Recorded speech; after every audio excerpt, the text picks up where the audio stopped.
warahmatullahi wabarakatuh. Saya Kaharudin Muji, fasilitator CP Dois Fase 2 pada Bendungan Bili-Bili.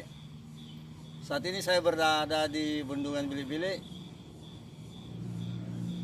Panjang bendungan ini adalah 750 meter dan lebar puncaknya adalah 10 meter.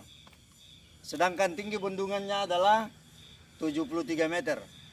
Kapasitas tampungan total dari bendungan Bili-Bili ini sebanyak 375 meter kubik dan kapasitas tampungan efektifnya adalah 346 juta meter kubik.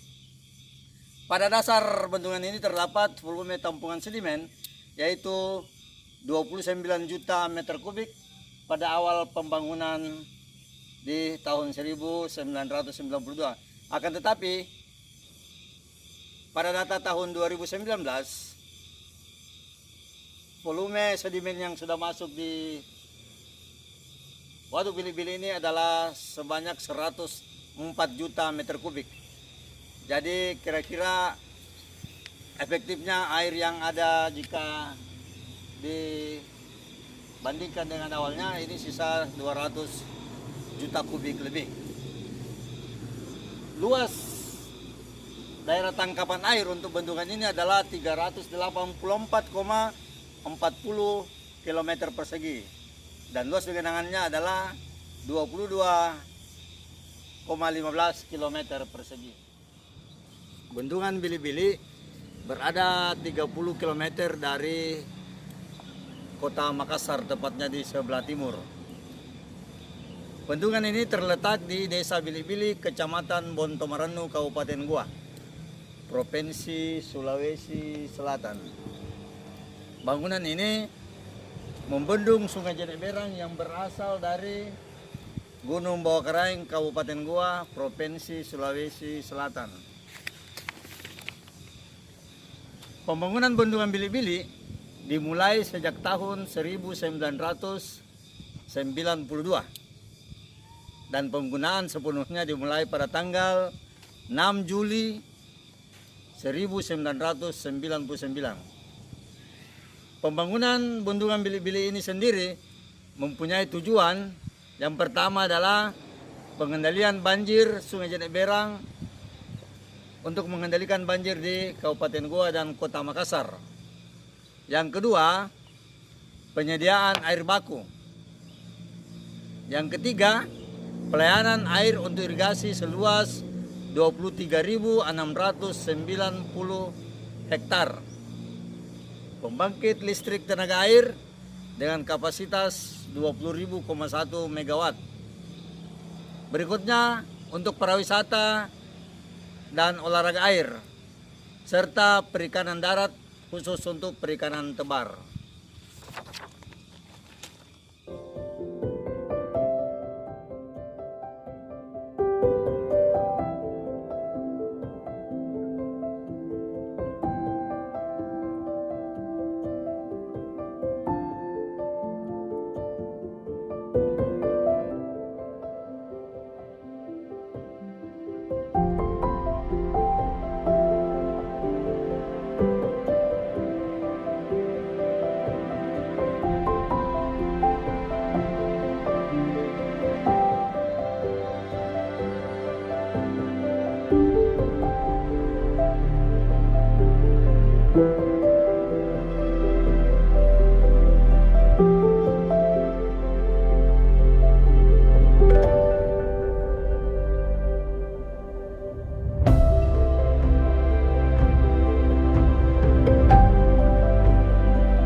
berada di salah satu green belt atau sabuk hijau Waduk Bili-Bili. Dari hasil identifikasi awal pada daerah waduk, kami menemukan beberapa permasalahan, antara lain pada beberapa spot tertentu mengalami sedimentasi. Ada pemanfaatan areal genangan sebagai lahan pertanian pada waktu tertentu, biasanya pada saat pasang dan surut. Terdapat kegiatan penambangan yang ilegal pada areal genangan. Ada juga pemanfaatan waduk untuk keramba apung yang kemungkinan bisa sangat mempengaruhi untuk operasional bendungan kita. Dalam beberapa green belt atau di sabuk hijau ada terdapat usaha-usaha kuliner, pemukiman masyarakat yang kemudian sangat berpengaruh pada fungsi sesungguhnya daripada green belt itu. Di dalam Waduk Bili-Bili terdapat beberapa sampah, baik itu sampah organik maupun sampah non-organik. Di perjalanan juga kita melihat ada beberapa ternak secara liar yang dilakukan oleh masyarakat, sehingga bisa mempengaruhi kualitas air bendungan kita.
Kita berada di salah satu areal daerah tangkapan air, tepatnya di Desa Manimbahui, Kecamatan Parigi.